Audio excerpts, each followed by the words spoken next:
안녕하세요. 오늘도 사연살롱을 찾아주셔서 감사합니다. 저는 결혼하고 2년 만에 사기꾼 시어머니 때문에 이혼한 30대 여성입니다. 이혼은 소송을 통해서 했고요. 걸린 기간만 따져보면 1년이 조금 안 되는 것 같은데 심리상 한 4, 5년은 걸린 기분이더라고요. 그만큼 심적으로 많이 힘들고 스트레스가 이만저만이 아니었는데 지금은 제가 원하는 대로 승소하고 또다시 제 정상적이고 지극히 상식적인 제 삶을 되찾아 기쁜 마음으로 지내고 있어요. 그러면서 사람이 행복하고 불행한 건 다 마음가짐에 따라서 좌지우지 된다는 걸 새삼 깨달았는데요. 결혼 전에는 제가 행복한지 모르고 살았더라고요. 남들은 연애도 잘하고 결혼도 해서 잘 사는 것 같은데 나는 뭐가 못나 매일 혼자서 청승을 떨고 있나 그런 생각을 많이 했거든요. 하지만 이혼 후 제가 느끼는 결혼 이전의 삶은 할 수만 있다면 시간을 되돌려 돌아가고 싶은 완벽한 인생이었는데 지금은 비록 이혼녀가 되어 돌아왔지만 그 어느 때보다 제 삶에 만족하고 또 감사하며 지내고 있어요. 그리고 이런 제 이야기를 혹여 외롭다고 누구든 만나 의지하고 결혼하고 싶은 여성분이 있다면 말려보고 싶은 마음에 사연을 신청하게 되었는데 겸사겸사 제가 겪었던 황당하고 어이없던 사연을 소개해볼까 합니다. 단도직입적으로 저는 사기를 당했어요. 그것도 시어머니와 남편이 작당을 하고 철저히 저를 속였는데요. 그때도 그렇지만 시간이 흐른 지금도 그날의 기억을 떠올리면 그저 황당하기만 합니다. 어디 사기칠 사람이 없어서 며느리고 와이프인 사람에게 사기를 칠 수가 있을까요? 그리고 그들은 평생 그걸 들키지 않을 자신이 있었나 본데 아무래도 저를 호락호락하게 본 것 같았어요. 제가 인상이 순하게 생겼다는 소리를 자주 듣거든요.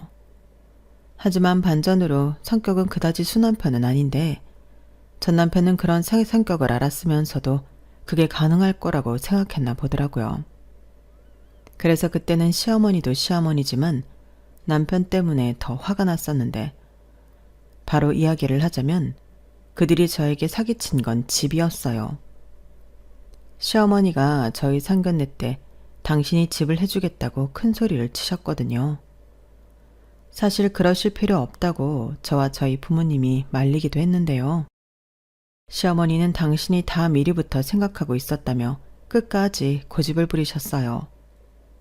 그렇기 때문에 너무 말리는 것도 예의는 아닌 것 같아 저희도 어쩔 수 없었는데 남편을 따라 시어머니가 매매 계약했다는 집을 가보니 좋긴 했어요. 둘이 살기엔 평수가 좀 있는 것 같긴 했는데 전세도 아니고 매매이니 나중에 아이가 태어날 것을 고려하면 나쁘지 않을 것 같았거든요.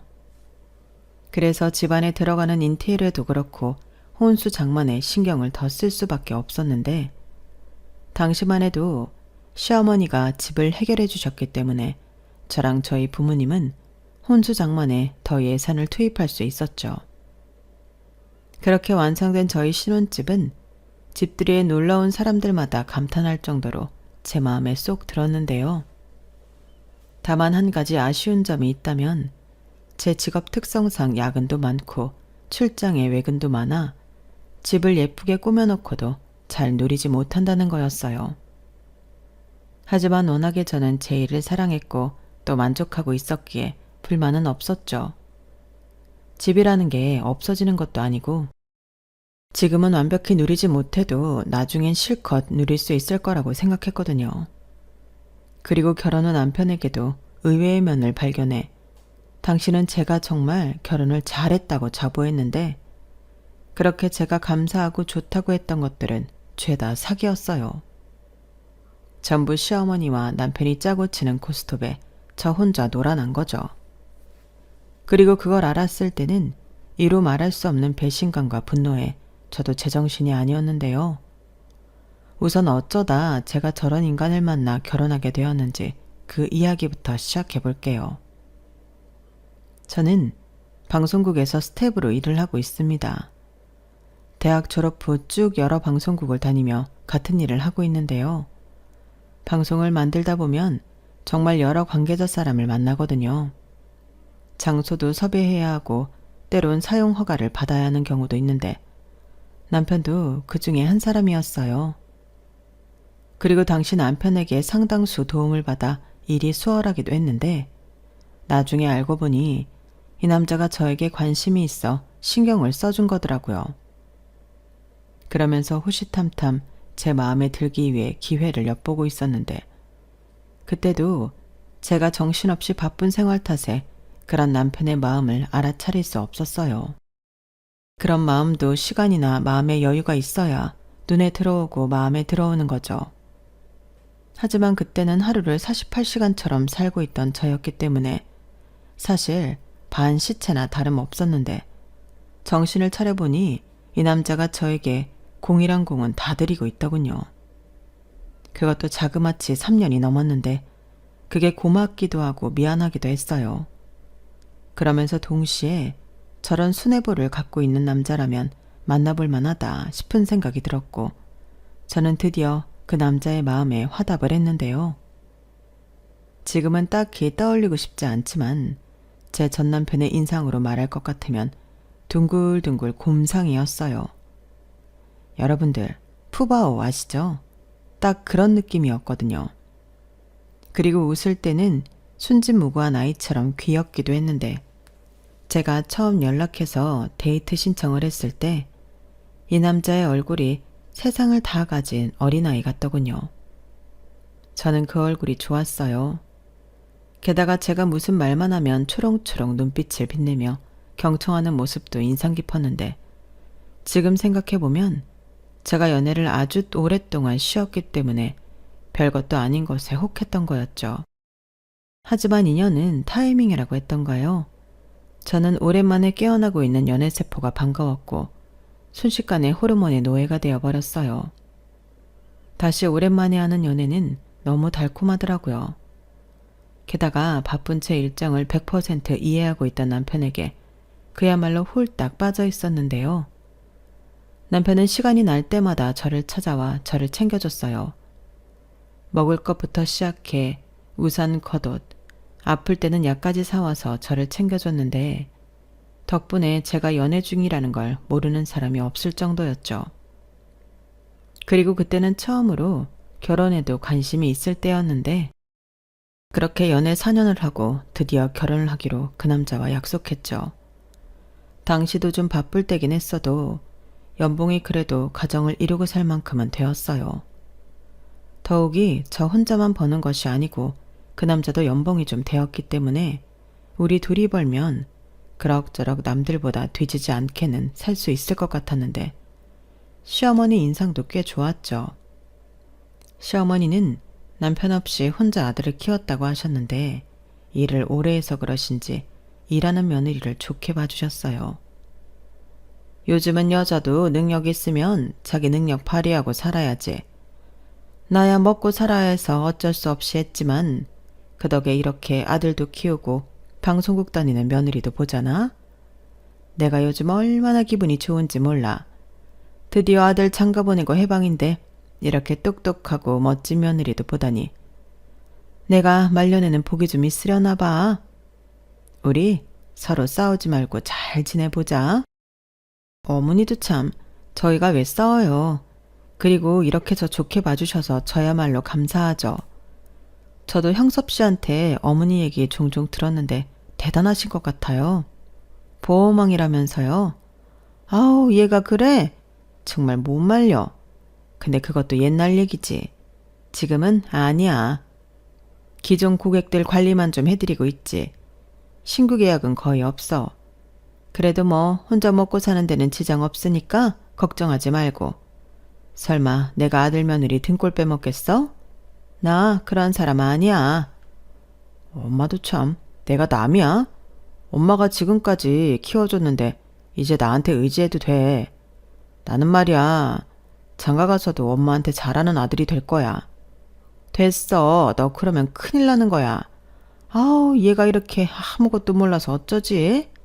민경아, 내가 니들 결혼식 전까지 얘 정신교육 시켜놓을 테니 걱정하지 마라.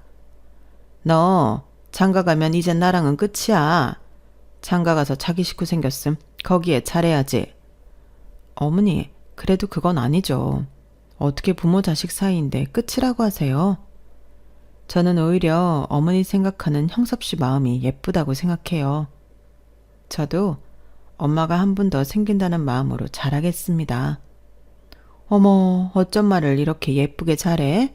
엄마라니. 나도 딸이 생긴 기분이다. 사실 주변에 딸이 있는 내 또래들 여자들 보면 그게 그렇게 부러웠거든. 말이라도 고마워. 우리 진짜 모녀 사이처럼 잘 지내자. 네, 어머니. 저는 그때 그게 제 발로 걸어가는 지옥길인지도 모르고 좋아했어요. 이왕이면 고부 사이라고 해도 잘 지내면 좋다고 생각했죠. 게다가 그때부터 신혼집은 당신이 책임진다며 호언장담하셨는데 그게 다 제가 너무 마음에 들어 그렇다고 말씀하셨어요. 하지만 정작 진명이는 시어머니 앞으로 해주셨는데 말씀은 대출을 조금 받아야 하기 때문에 그렇다고 하시더라고요. 그래서 그때는 대출까지 받으실 필요 없다고, 그 부분은 그럼 저희 부부가 대출을 받던 저희가 알아서 하겠다고 말씀드렸는데 시어머니는 아니라고, 그 정도는 당신이 해결할 수 있다고 고집을 부리시더라고요. 그런데 저는 아무리 생각해도 시어머니가 당신이 사는 집도 아닌데 빚까지 지면서 저희 신혼집을 해주셨다는 게 부담스러워 내키지 않았는데 그때 남편이 그랬어요. 우리 엄마가 한 말도 있고 그 정도는 괜찮을 거야. 대신 우리 엄마 부담 덜어드리게 용돈 좀 넉넉히 드리면 어때? 나는 사실 이런 일이 없어도 엄마 생활비 겸 용돈은 드리고 싶었거든. 근데 우리가 그 대출금 내는 셈 치고 그 돈 엄마 쓰시라고 드리면 우리는 엄마 용돈 챙겨드려서 좋고 우리 엄마도 우리한테 집 해줬다고 생색도 나고 양쪽 다 좋은 거 아닌가? 아, 그리고 집 대출금 다 갚으면 우리 공동명의로 바꿔준다고 하더라고. 그럼 결국 우리는 엄마한테 용돈 드리고 집 생기는 거니까 그 돈이 없어지는 것도 아니야. 이렇게 말하는데 지금 생각하면 완전 개소리 같지만 그때는 그런가 하는 생각이 들었어요. 아무리 시어머니가 일을 하신다고 해도 남편이 저렇게까지 말하는데 용돈을 안 드릴 수는 없는 거니까요. 게다가 시어머니 하시는 일이 보험 일이다 보니 수입이 들쑥날쑥이었는데 남편 말대로 넉넉히 우리가 대출금 갚는다는 생각으로 들으면 되지, 그런 생각이 들었어요. 그리고 여기서 가장 중요한 건 대출을 조금 받는다고 해서 저는 정말 조금 받는 줄 알았다는 건데요.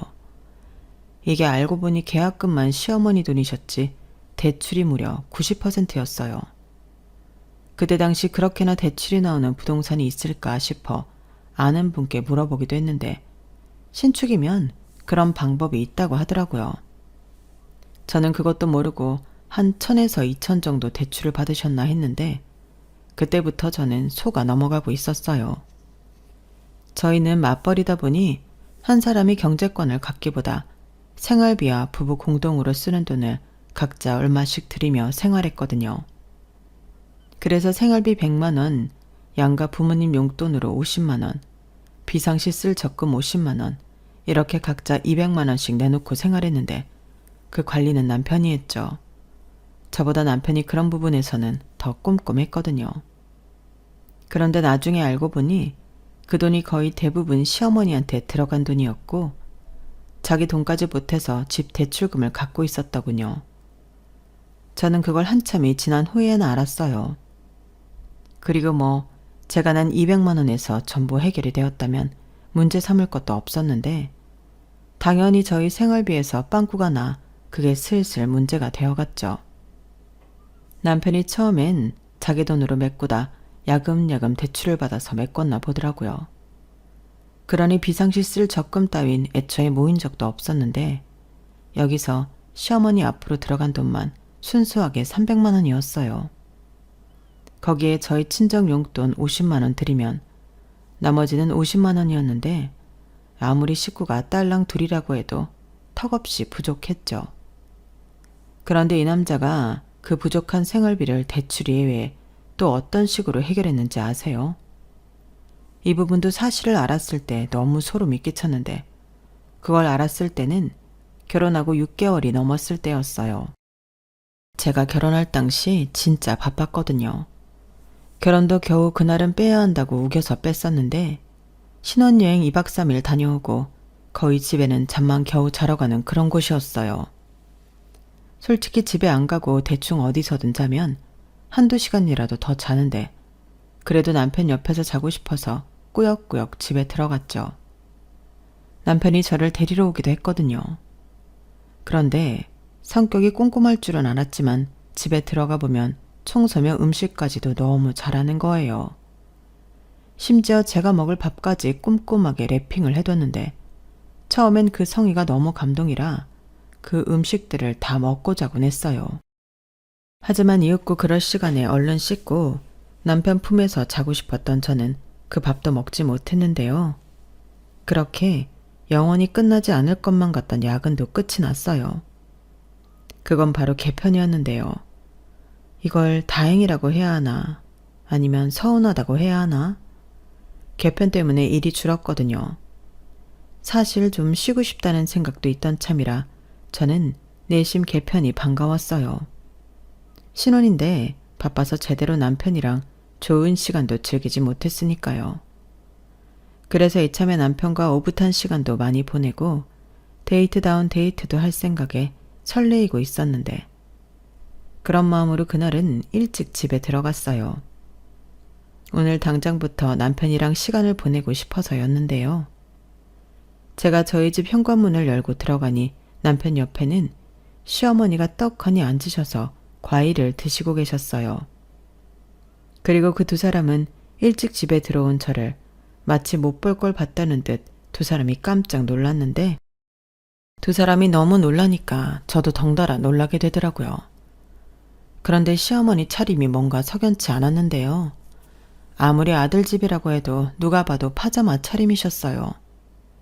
시댁과 저희 집 거리가 차로 15분 정도 걸리는데 거리가 가깝긴 했거든요. 하지만 그렇다고 시어머니가 차가 있는 것도 아닌데 저 차림으로 저희 집까지 대중교통을 타고 오셨다고 생각하면 잘 이해가 가지 않았죠. 그래도 뭐 당신이 이상하게 생각하지 않아서 그 옷차림이 괜찮다고 하신다면 그것도 이해 못할 건 아니라고 생각했어요. 그땐 그저 시어머니가 파자마가 속옷도 아니고 남의 시선은 별로 신경 쓰지 않으시나 보다. 이렇게 단순하게만 생각하고 넘겼거든요. 그런데 뭔가 이상한 낌새는 그 다음부터 시작되었는데요. 아무리 남편이 꼼꼼하고 세심하다고 해도 청소며 정리가 너무 살림 구단 같은 거예요. 물론 처음에는 감탄하고 내가 남편을 잘 골랐구나 좋아했죠. 요즘은 남자 여자 할 것 없이 집안일에 재능 있는 사람들이 많잖아요. 더오기 전엔 늘 밖에서 일을 많이 하던 사람으로 청소나 요리 같은 살림은 자신이 없었는데 솜씨가 빼어난 남편을 만나 저는 복받은 여자라고 생각했어요. 그런데요, 그건 순전히 제 착각이더군요. 제가 개편 후 남편과 같이 있는 시간이 많아지다 보니 그때부터 뭔가 이상한 걸 눈치챘거든요. 그렇게 치우는 것도 잘하고 정리전돈도 잘하던 남편은 저랑 있으면서 영 딴 사람이 되었는데 건조기에서 나온 빨래를 갤 때도 서랍에 있는 옷들과는 확연하게 달랐어요. 서랍에 정리된 옷들은 아주 칼각을 자랑하며 예쁘게 들어있었거든요. 하지만 제 눈앞에서 빨래를 정리하는 남편의 손에는 영 다른 옷이 있었는데 그러고 보니 냉장고에 들어있던 반찬들도 이상했어요. 요리도 제법 잘한다고 해서 그런 줄은 알았지만 냉장고에 있는 반찬은 내공이 느껴졌는데 그 정도 의문점이 생기니 답은 바로 나오더군요. 바로 시어머니였어요. 자기야, 혹시 나 바쁠 때 우리 집에 어머님이 자주 오셨어? 어? 그걸 왜 갑자기 물어? 그냥 뭐 오다 가다 종종 왔지. 왜? 아니, 서랍에 든 옷도 그렇고 냉장고에 있는 반찬은 어머님이 하신 것 같아서. 그리고 화장실 청소도 그럼 그동안 어머님이 하신 거야? 그냥 엄마가 자기 일하느라 힘든 것 같다고 자기가 한다고 해서 몇 번 했어. 근데 왜 자기는 그런 얘기 나한테 한 번도 안 했어? 전에 어머님 우리 집에 계실 때도 아무 말 안 했잖아. 그야 별로 중요하지 않으니까. 엄마도 우리 집에 올 수 있는 거고 또 온 김에 이것저것 해줄 수도 있지. 왜? 자기는 그게 싫어? 나는 오히려 자기가 좋아할 줄 알았는데. 그래, 그건 맞아. 감사하지. 근데 말이야, 서랍에 내 속옷까지 정리해 주시는 건 좀 아닌 것 같아. 난 그게 자기가 한 줄 알고 여태 아무 말 안 했는데. 그럼 그동안 계속 내 속옷을 어머님이 빨래하시고 정리까지 하셨다는 거잖아. 뭐 어때? 같은 여잔데. 그리고 자기도 궁금하면 물어보지. 왜 내가 그걸 다 했다고 생각했어? 나는 자기도 눈치껏 알 거라고 생각했는데. 그걸 말을 안 하는데 어떻게 알아? 그리고 그럴 줄 알았으면 내가 내 빨래를 그렇게 내놨겠어? 자기한테도 내가 빨래 돌릴 때 내 속옷까지 빨아달라고 하진 않았잖아. 늦게라도 내가 할 건데. 그래도 뭐 우리 엄마가 해줬으니까 좋은 거 아니야? 나는 자기가 왜 이렇게 예민하게 구는지 이해를 못하겠네. 아니, 내가 하고 싶은 말은 그럼 우리 집에 어머님이 도대체 얼마나 자주 오신 거냐고. 아무리 시어머니가 사주신 집이고 아들 집이라고 해도 매일같이 오시는 건 좀 아니잖아. 뭐가 아니라는 거야. 나는 좋기만 했는데. 왜? 그럼 나는 뭐 맨날 자기만 기다리면서 이 넓은 집에 혼자 있어? 겸사겸사 집도 가까우니까 온 거지. 엄마도 우리 집에 오는 거 좋아하고. 나는 지금 자기 반응이 진짜 이상해. 저는 저를 이해할 수 없다는 남편에게서 처음으로 답답함을 느꼈어요. 시어머니 입장에서는 가깝기도 하고 아들 집인데 바쁜 며느리 대신 수고해 주신 걸 수도 있지만 며느리 입장에서는 아무리 못하는 살림이라도 시어머니한테 보이고 싶지 않을 수 있잖아요. 하지만 남편은 아무리 제가 얘기를 해도 그걸 이해할 수 없다는 듯 말했고 저는 더 이상의 대화는 불필요한 것 같아 대화 말고 부탁을 하기로 했어요. 당분간은 내가 예전처럼 바쁘지 않을 거니 시어머니한테 힘들게 오시지 않아도 된다고 남편에게 이야기를 해달라고 했거든요. 못하는 살림이라도 제가 자꾸 해봐야 늘지 않겠냐고 중간에서 오해가 생기지 않게 전달 좀 잘해달라고 했는데요. 제가 연락드릴 수도 있지만 아들이 하는 게 나을 것 같더라고요. 그리고 한동안은 남편이 얘기를 잘 했는지 시어머니가 저희 집에 오시지 않았어요.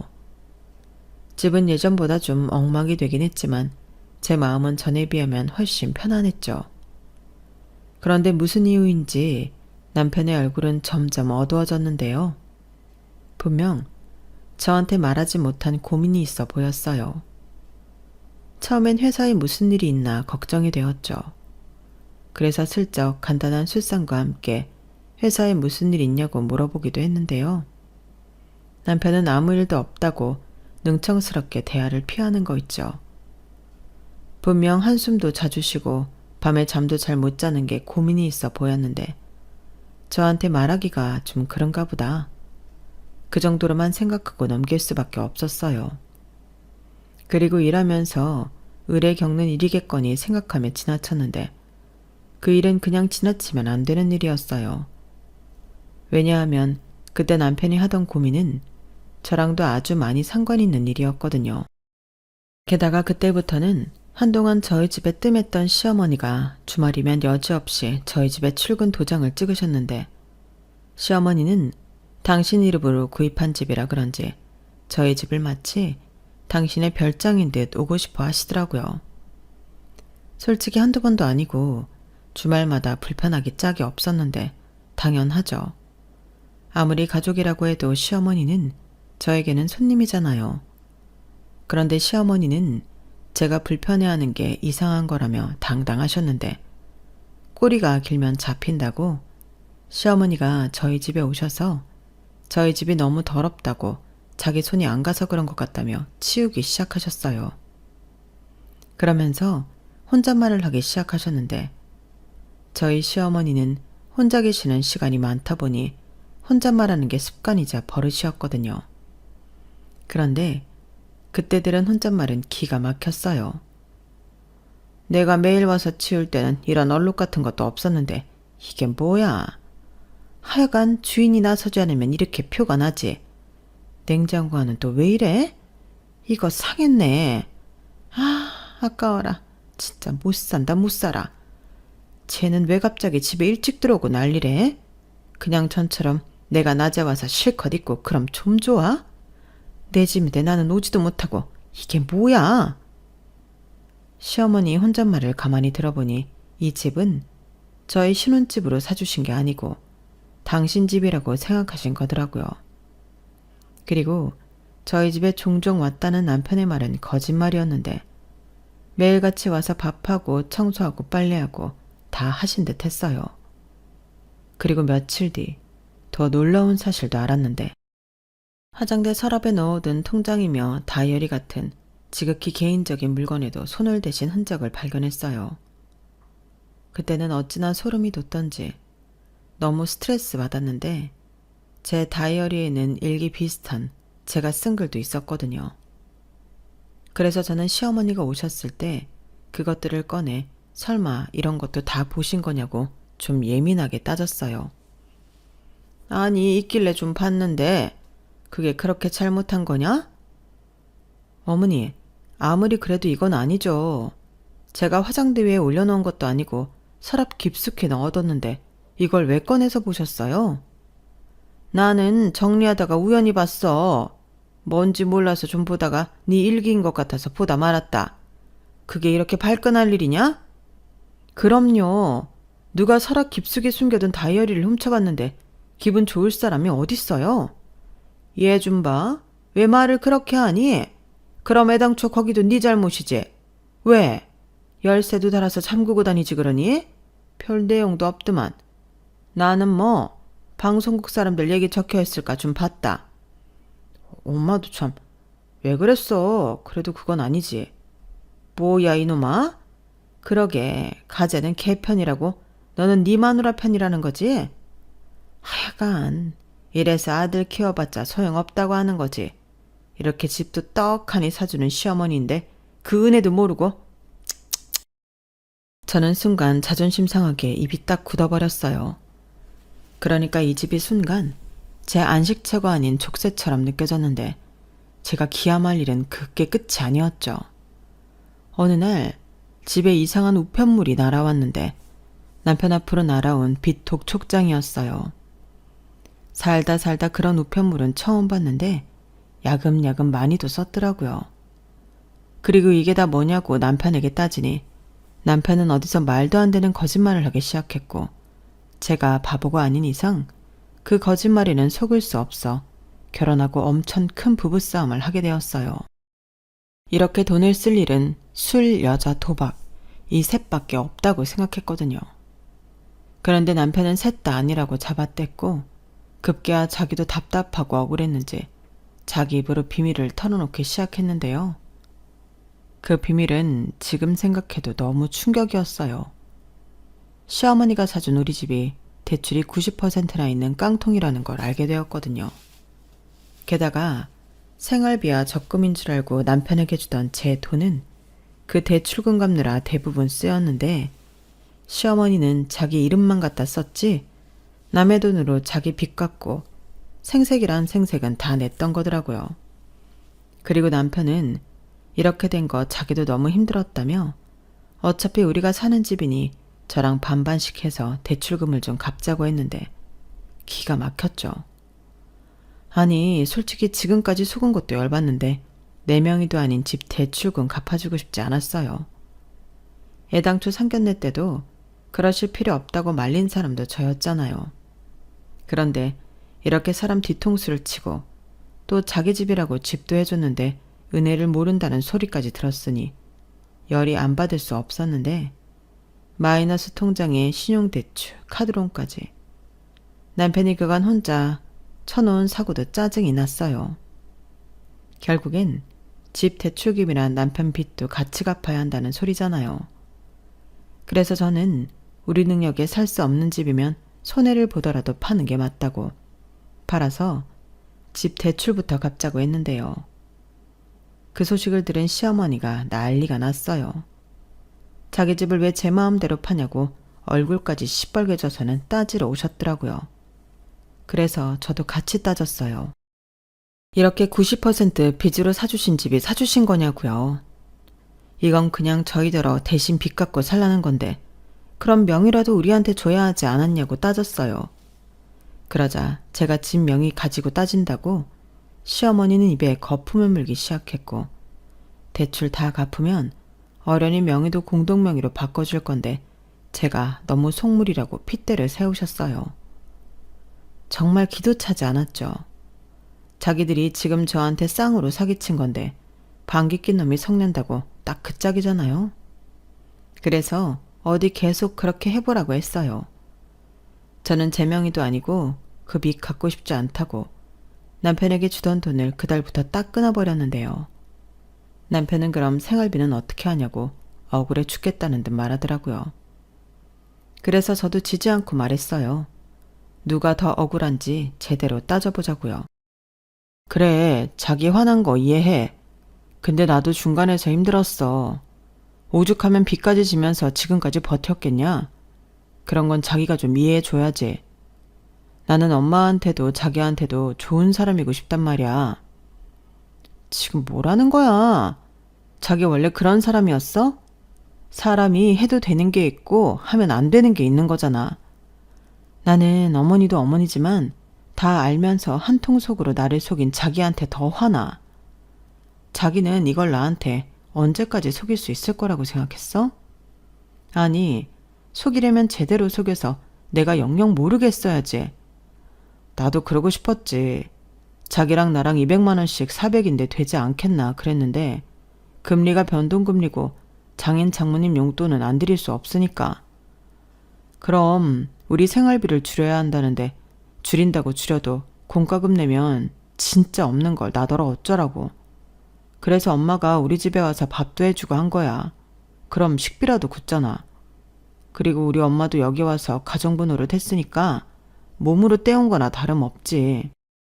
진짜 사람 할 말 없게 만든다. 그게 말이 되는 소리 같아? 애당초 이 집 왜 고집 피운 건데? 입장 바꿔 생각해봤어? 자기도 좋아했잖아. 사람이 그렇게 변하면 안 되지. 막말로 이 집에 거주하는 건 우리 아니야? 그래, 우리 엄마가 좀 억지를 부렸다고 치자. 그래도 뭐 우리 엄마 욕심 채우려 한 거 아니고 우리 좋게 살라고 한 거잖아. 글쎄, 나는 모르겠는데 전에는 어머님이 사주신 집이니까 명의 부분 불만 없었는데 나는 이렇게 만들어 놓고 당신 명의로 한 어머니 마음은 사심이 있다고 생각해. 막말로 여기 당신 집이라고 생각하시잖아. 매달 남의 돈으로 대출 빚 갚으시면서. 그뿐이야? 나랑 우리 엄마 아빠는 깡통집인 줄도 모르고 여기 혼수한다고 얼마나 무리했는데? 남이라니. 진짜 말 그렇게 할래? 그리고 자기가 해온 혼수는 우리가 잘 쓰고 있잖아. 우리 엄마가 가져가서 쓰시는 것도 아닌데 그 얘기가 여기서 왜 나와? 이러니 우리 엄마가 자기더러 속물이라고 하지. 저는 남편의 속물 소리에 더는 참고 싶지 않았어요. 미안하다고 손이 발이 되도록 빌어도 시원찮을 인간들이 되레 저를 속물 취급한다는 게 말이 되는 소린가요? 그래서 저는 예정대로 그달부터 주던 생활비도 끊어버리고 어떻게 하면 제 동의도 없이 들어간 대출금을 회수할 수 있을까 고민했어요.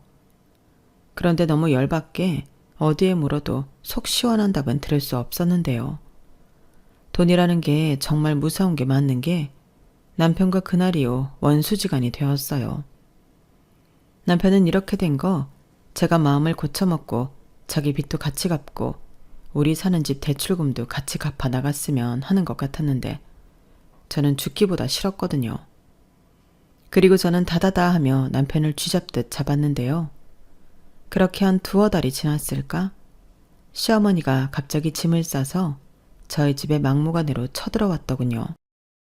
그러면서 다짜고짜 앞으로는 여기서 살 거라고 당신 살던 전세 아파트 보증금을 뺐다고 하셨는데 그 돈으로 남편이 짐 빚을 갚아준 듯 하더라고요. 그러면서 집주인이 안방 쓰는 거 아니겠냐고 안방에 있던 제 물건을 마음대로 빼기 시작하는데 남편은 그런 자기 엄마가 있어 기가 살았는지 낄낄거렸어요. 그 얼굴을 보는데 저 사람이 제가 좋다고 저를 쫓아다녔던 인간이 맞나 의구심이 들 정도였어요. 그래서 이렇게 된 거 그냥 편하게 이 집에서 둘이 살라고 저는 친정 부모님에게 연락을 드렸죠. 그러자 시어머니도 남편도 무슨 이런 일로 부모를 찾냐며 제 핸드폰을 뺏으려 했는데 다행히 제가 통화 버튼을 누른 뒤였어요. 그렇게 시어머니와 남편의 목소리가 여과 없이 핸드폰에 들렸고 이게 무슨 소리냐고 저희 아빠가 물으셨는데 저는 핸드폰이 대고 바로 빨리 집으로 와달라고 했어요. 큰일 났다고 다급히 말했는데 저희 부모님은 정말로 저한테 무슨 일이 생긴 줄 알고 달려오셨더라고요. 그러면서 졸지에 한 집에 양가 부모가 함께하게 되었는데 모든 사실을 알게 된 저희 부모님은 한숨을 크게 쉬셨죠. 그 모습에 시어머니는 민망한 듯 헛기침을 하긴 했는데 끝내 그 뻔뻔함은 잃지 않으셨어요. 아니, 제가 뭐 거짓말한 게 있습니까? 지금은 제 명이지만 대출 다 갚으면 애들 명의로 해줄 거고 애들이 주는 용돈으로 대출금 냈는데 그럼 그 돈은 제 돈이죠. 안 그래요? 내가 내 돈으로 빚 갚아주고 있는데 얘가 왜 이렇게 성을 내는지 저는 모르겠습니다. 사부인, 그건 억지죠. 아니, 애당초 저희가 집을 해와야 한다고 한 것도 아닌데 이렇게까지 무리하실 필요가 뭐가 있어요? 정서방 빚까지 지면서 사부인 전세보증금도 날렸지 않습니까? 그건 이기적인 따님 때문이죠. 부부면 남편 빚도 같이 갚아줄 수 있는 건데 자기 속였다고 매달 내던 돈도 딱 끊어버렸으니 어쩔 수 없는 거죠. 집 대출금 미납되면 경매돼요. 그럼 이게 다 저희 딸 때문이라는 소립니까? 여보, 진정해. 저기 사부인, 그러지 마시고 우리 현실적으로 생각하죠. 결국엔 애들 잘 살라고 하신 거잖아요. 그렇게 고집을 피우고 여기서 산친하고 버티면 애들이 어떻게 잘 살겠습니까? 그러지 마시고 이 집 정리하시고 지금이라도 애들은 애들 힘으로 살게 하죠. 네? 그럼 저더러 제 집을 팔라는 소리세요? 저는 싫어요. 어떻게 장만한 찻집인데요. 그리고 저 시어머니입니다. 여기에 살 자격 있어요. 두 분은 서로 의지할 옆 사람이라도 있지. 저는 뭐 누가 있습니까? 말년은 여기서 며느리 수발도 좀 받고 그렇게 살고 싶습니다. 뭐라고요? 저희 엄마는 뻔뻔하다 못해 당당한 시어머니의 태도에 그야말로 뒤로 넘어갈 지경이셨어요. 그리고 저희 아빠는 말이 통하지 않는 사람 같다며 저더러 어떻게 하고 싶냐고 그 자리에서 물으셨는데 대답은 뻔했죠. 이혼할 생각이었거든요. 그러자 남편이 무슨 이런 일로 이혼을 하냐며 자기는 받아들일 수 없다고 했는데 웃기는 소리였어요. 저는 선배의 소개로 이혼 전문 변호사님을 찾아가 상담했고 의외로 답은 간단했는데요. 변호사님 말이 저 모르게 흘러간 대출금도 남편에게 청구할 수 있다고 하셨어요. 용도가 분명히 있는 돈이었는데 공동 자금을 빼돌린 거니 그 돈은 청구할 수 있다고 하시더라고요. 그리하여 저는 이혼 소장을 작성했고 재산 분할은 할 것도 없으니 그저 들어간 제 돈만 빼낼 생각이었는데 남편의 급여에 압류를 걸기로 했어요. 조금 절차가 복잡하긴 했지만 그게 제일 효과적일 것 같아 제가 하고 싶다고 했거든요. 그러자 회사에 망신이라며 남편놈이 합의 이혼해 줄 테니 압류를 풀어달라고 사정했고 저는 그동안 들어간 대출금 중에 내 돈을 주면 풀어주겠다고 했어요. 그런데 그 인간이 그때 저한테 뭐라고 한 줄 아세요? 그 돈은 어차피 생활비랑 적금이었잖아. 어차피 소비를 위한 돈이었다고. 그렇게 따지면 자기는 그 집에 공짜로 산 거잖아. 월세라고 생각해. 이렇게 말하는데 솔직히 고맙더군요. 5만 정 떨어지게 해줘서 그렇게 고마울 수가 없었어요. 그래서 더 인정사정 봐주고 싶지 않았는데 그 인간은 결국 회사에 퍼질 소문이 무서워서 저에게 집 대출금으로 들어간 돈의 2분의 1을 정산해서 입금해줬어요. 그 돈의 출처는 솔직히 궁금하진 않았는데 시어머니 보증금 남은 돈이랑 또 대출을 받았다고 하더라고요. 그러니까 자기는 혼자 그 집 대출금이랑 자기 신용 대출금까지 갚아 나가야 하는 신세가 되었다며 그때도 억울하다는 듯 저를 원망했는데 솔직히 인간들이 왜 그렇게 그 집에 집착하는 건지 모르겠더군요. 누가 무리해서 그 집을 지키라고 했나요? 그리고 결국엔 시어머니가 원하는 집에서 둘이 살게 되었으니 잘 된 것 같았는데 왜 저한테 저러는 건지 이해할 수가 없었어요. 아니, 이해하고 싶은 마음도 없었는데 그렇게 저의 이혼 소송은 시간이 좀 걸리긴 했지만 잘 끝났죠. 그리고 덩달아 소문이 무서웠던 그 인간은 결국엔 회사도 오래 다니지 못했는데 제가 일부러 퍼뜨리지 않아도 사람들의 호기심은 소문을 만들어냈어요. 결혼하고 얼마 지나지 않아 이혼을 했으니 별의 별 이야기가 나왔던 거죠. 저는 애당초 처음부터 사실 그대로 이야기해서 소문이 퍼질지언정 헛소문이 퍼지진 않았는데 남편 쪽은 참 다양한 소문이 퍼졌던 것 같았어요. 바람이 났다는 건 기본이고 돈 문제다, 고부 갈등이다, 소문이 무성한 것 같았는데 원래 남의 불행은 누군가의 가십이라고 나중에 남편이 저 만나기 전에 만난 여자가 애를 낳아서 제가 이혼했다는 소문까지 났다는 것 같았어요. 그 얘기를 당사자한테 들었는데 뭐 너 때문에 이런 개망신을 당해서 회사를 못 다닌다는 거였죠. 저는 그러거나 말거나 그딴 소리 하려고 일부러 찾아오지 말라고 했어요. 또다시 찾아오면 그때는 경찰에 신고하겠다고 했는데 돈도 찾았겠다, 이혼해서 남남이겠다. 저는 더 이상 불편하게 전 남편을 만나고 싶지 않았어요. 그런데 그렇게 몇 개월이 지나고 그 집이 경매로 홀라당 날아갔다는 사실을 알게 되었는데요. 그땐 기분이 참 묘하더군요. 그러니까 제가 빠지면 유지할 수도 없는 그런 집이었다는 건데 씁쓸했어요. 그리고 며칠 뒤 시어머니가 저를 찾아와서는 자기 집이 경매로 넘어간 건 순전히 저 때문이라며 자기랑 자기 아들이 지낼 수 있는 아파트를 구해달라고 했는데요. 끝까지 이상한 사람이었어요. 누구 때문에 아들 며느리가 이혼까지 했는데 반성이라는 걸 모르는 아주머니더라고요. 그래서 저는 제 입으로 떠드는 것도 힘들고 바로 경찰에 신고했죠. 전 남편 전 시어머니가 돌아가면서 찾아와 괴롭힌다고 호소했더니 경찰이 바로 출동했어요.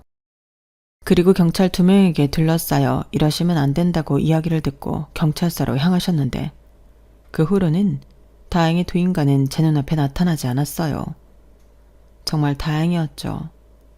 그렇게 저는 다시 원래의 제 삶으로 돌아올 수 있었는데요. 그때 비로소 깨달았네요. 이미 충분히 저는 행복한 사람이라는 걸요. 하고 싶은 일을 마음껏 하며 자유롭게 살고 있었는데 왜 그걸 몰랐을까요?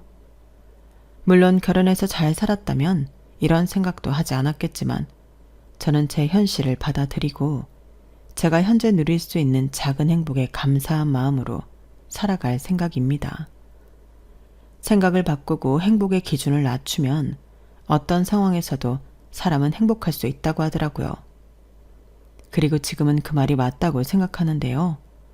어쩐지 잘 살 수 있는 용기가 생기는 것 같아 힘이 나요. 누군가 그랬는데 결혼도 이혼도 결국엔 똑같은 목적으로 하는 거라고 하더라고요. 바로 행복이죠. 사람들은 행복하려고 결혼하고 다시 행복해지고 싶어 이혼을 한다고 했는데 저는 이혼했으니 이왕이면 아주 많이 행복하고 싶어요. 과거를 떠올리면 아직도 화가 나고 어떻게 그런 말도 안 되는 생각으로 사람을 기만할 수 있을까 어이가 없는데 이젠 그 생각도 하지 않으려고요. 이미 그 인간들은 그런 모자란 자기들 생각으로 인생 밑바닥을 치고 있으니까요. 아마도 그 인간들은 평생 자기들이 뭘 잘못했는지 모르고 살 수도 있겠지만 부디 선량한 다른 여자가 그 인간들이랑 엮이는 일은 없었으면 좋겠습니다. 그 여자는 또 무슨 죄냐고요. 그리고 끝으로 더 빛나고 나아질 제 싱글 라이프를 소망하며 제 사연을 마치도록 하겠습니다. 지금까지 제 이야기 들어주셔서 감사드리고요. 결혼해서 잘 사는 모든 사람들에게 존경의 뜻을 전하고 싶어요. 결혼이라는 거 결코 쉬운 일이 아니더라고요. 그리고 바람이 있다면 나중에, 아주 나중에 저도 진짜 제 평생을 함께 할 수 있는 그런 인생의 반쪽을 만났으면 하는데 그때까지 열심히 살도록 하겠습니다. 그럼 항상 건강 잘 챙기시고요. 오늘 하루도 보람 있고 행복하시길 소원하며 안녕히 계세요. 감사합니다. 여러분, 사연 댓글에 응원과 현명한 조언 부탁드려요. 좋아요와 구독은 저에게 큰 힘이 됩니다. 오늘도 좋은 일 가득하세요.